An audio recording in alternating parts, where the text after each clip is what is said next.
I got you. I know some of you are sitting there with your blood boiling just reading that title. You make it so easy. Well, now that I've gone with that title, I guess I might as well try to make it work. Let's see. Hyperdemon is the Doom Eternal of Devil Daggers, and that's actually not a hard comparison to make now that I think about it. To refresh, Devil Daggers came out in 2016, and I was late to the party, just playing it last year. It's phenomenal. It's a fast wave-based shooter where you have to survive as long as you can. Certain enemies show up at certain times, and so the more you play it, the more you remember who's coming when to develop strategies. It's a leaderboard-based game, and it's all by times. Survive as long as you can, and the game gets crazier and crazier. You kill enemies that drop red orbs, and you absorb them to power up your projectile. Hyperdemon looks like Devil Daggers, but having trippy visuals. One could be excused for thinking they're basically the same game at first glance. You're on the same kind of circular arena, shooting out of a hand, absorbing red orbs, enemies come in waves. It's the same thing, right? It most certainly is not. Whereas Devil Daggers is a game based on survival, Hyperdemon is a game based on aggressive efficiency, maximizing damage. The leaderboard is not based on time, it's based on a value calculated by killing enemies. The better you get at destroying everything around you, the higher the value gets. And when you die, that value is set as your score. If you play it like Devil Daggers, just trying to survive, you won't move the value much. You could play for 10 minutes and get a much lower score than someone who played for 30 seconds, if that person did a lot more damage in their time. But I don't recommend actually playing Hyperdemon like that at first. I recommend just trying to survive. You need to get used to the game, not just the visuals, but the mechanics. There's a lot going on here. Here's where you start to see the Doom Eternal comparison.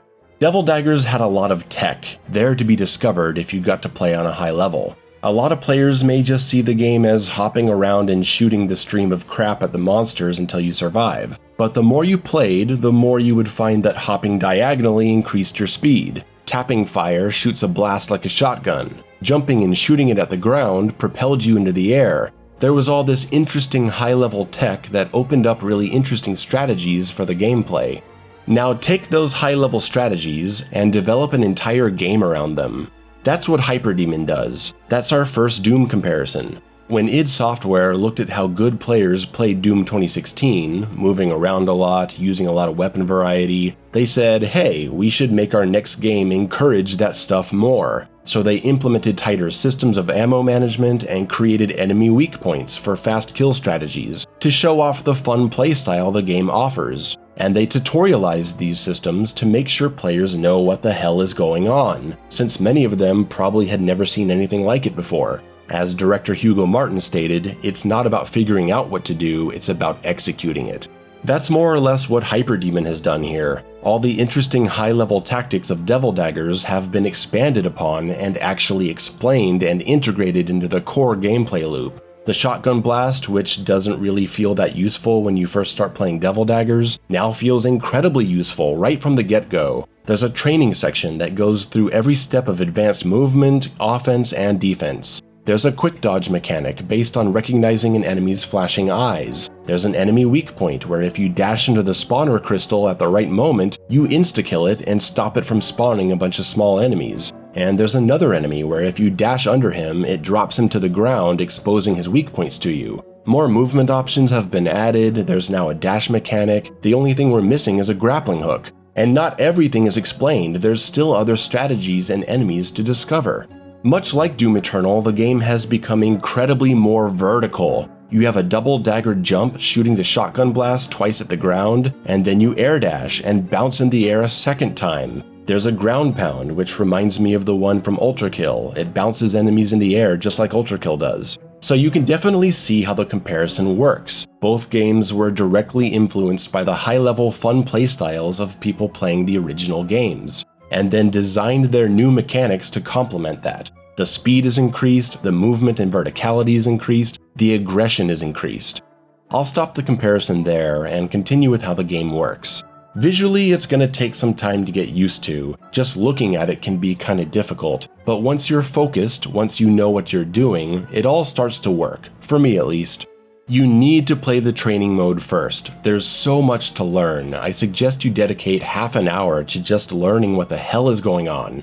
Killing enemies drops red orbs. If you stop firing, you'll pull them in, and they make your projectile stronger. It degrades as you use it, and you'll need to pull in more. You can also hold right-click to convert orbs into a laser shot instead of absorbing them, which does more damage based on how many orbs you attract, I think.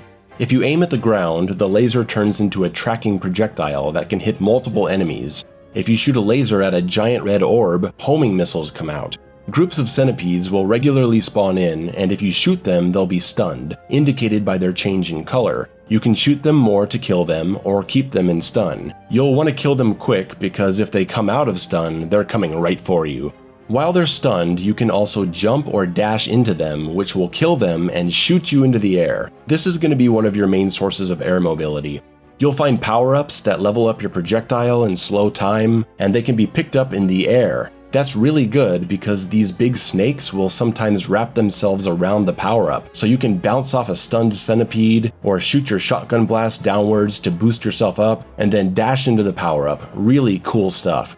You'll see that sometimes enemies flash in red on the screen, and that's actually your rear view. It's a bit weird at first, but you'll eventually be able to react to seeing things behind you, and it's very helpful. The game overall is just really good at communicating important information to you. Not just visually, but in the audio department as well. Every action has a clear, distinct sound, so you always know what's happening. Even approaching the edge of the arena has a sound effect, muffling everything around you, warning you that you're getting too close.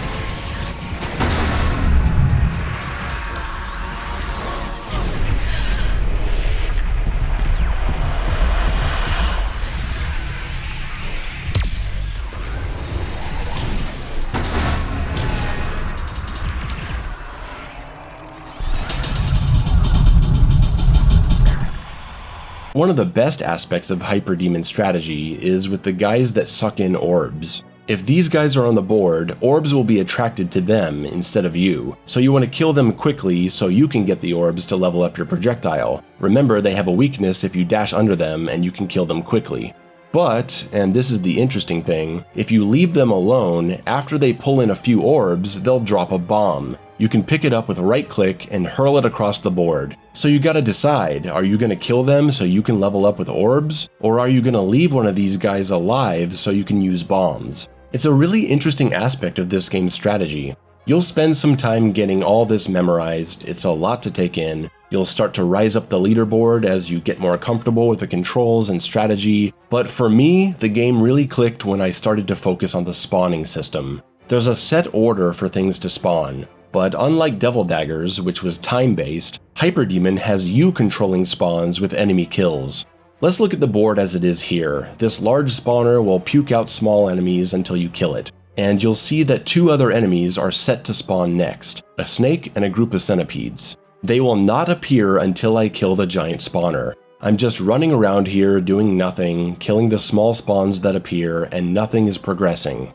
When I kill the spawner, you see the next enemies start to take form and flash right before they appear. Now that they're on the board, we start to see another enemy coming in, but he is not going to appear until we kill someone else. So I'll kill the snake, and as he dies, the next thing flashes and appears.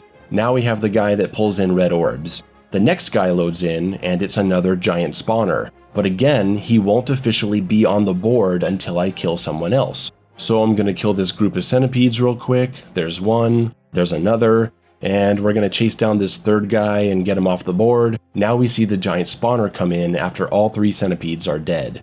Realizing that this is the rhythm of the game helps immensely, because you start to take note of what's coming in next, and you can be prepared to deal with it as you're killing an enemy. For me, it was a game changer being able to identify incoming spawners, because after I kill the enemy that's going to activate the spawner, I can make my way over, double dagger jump, and dash into the crystal when it flashes to insta-kill and prevent the board from being cluttered with all the crap enemies that he would puke out if I allowed him to stay. When I found that rhythm, my score started to skyrocket. I was able to use bombs on centipedes and snakes instead of using them to clear the board of the enemies from the spawners. I was using ground pounds to kill stunned centipedes. The whole game just clicked for me and I started having a blast. I got obsessed, determined to break the top 2000, which I eventually did. And if you own Hyperdemon, there's an amazing replay feature where any player can post a link to their run and you can watch it live in your own game. That's a real classic 90s PC feature and I love it. Hyperdemon is a very high recommendation, guys. Instant Game of the Year contender. If you can handle the visual trip, you gotta play this one. Thanks for watching.